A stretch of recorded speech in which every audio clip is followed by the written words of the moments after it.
présente Jean-Philippe Salard, qui est le directeur du centre de design de Bucarest. Je vous présente David Durand, directeur design Dacia. Bon, David, c'est un petit peu le chef d'orchestre. Et Jean-Philippe, c'est le créatif qui anime l'équipe de designers jusqu'à la sortie de la voiture dans la rue. Un véhicule qui est résolument contemporain, qui est moderne. On a ressorti les roues par rapport à la carrosserie pour une même largeur, pour asseoir beaucoup mieux la voiture sur la route. On a également travaillé la hauteur du pavillon pour avoir une meilleure pénétration dans l'air et du coup une bien meilleure consommation. C'est la génération qui arrive à maturité, incarne tout l'ADN de la marque Dacia, c'est-à-dire la qualité, l'habitabilité. La différence entre les deux véhicules Sandero et Stepway est plus grande qu'avant. La Stepway a toujours une garde au sol beaucoup plus importante.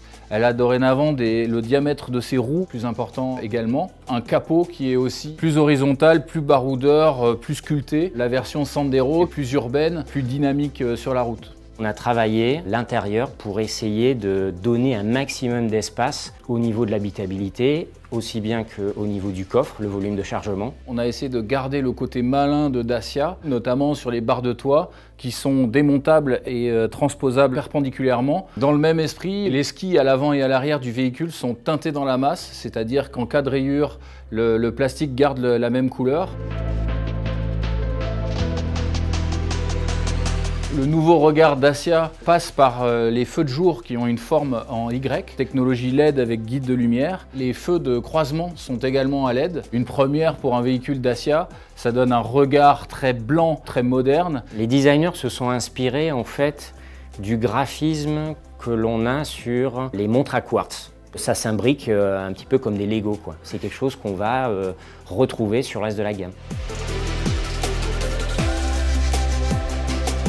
On a essayé de renforcer l'impression de robustesse et de qualité par des éléments nouveaux comme les poignées de porte. On a aussi une belle calandre, affiche tout le caractère de la voiture, parce qu'aujourd'hui on est sur un caractère qui est affirmé. On utilise la technologie de stamping, donc ça c'est un procédé qui nous permet finalement d'appliquer du chrome, solution simple et très éco. À l'intérieur, un langage formel complètement différent, en positionnant l'écran multimédia en position haute, incliné un petit peu vers le conducteur, ce qui donne une forme en S à la planche de bord en vue du dessus. C'est vraiment de traduire cette ambiance-là avec des textiles soft, quelque chose de très chaleureux, pour un petit peu s'écarter du plastique froid. On est toujours dans des solutions techniques très smart. On a gardé les proportions quasiment identiques à la version précédente. On est un petit peu plus compact, mais on garde le point fort de Dacia qui est sa super habitabilité, la meilleure du marché.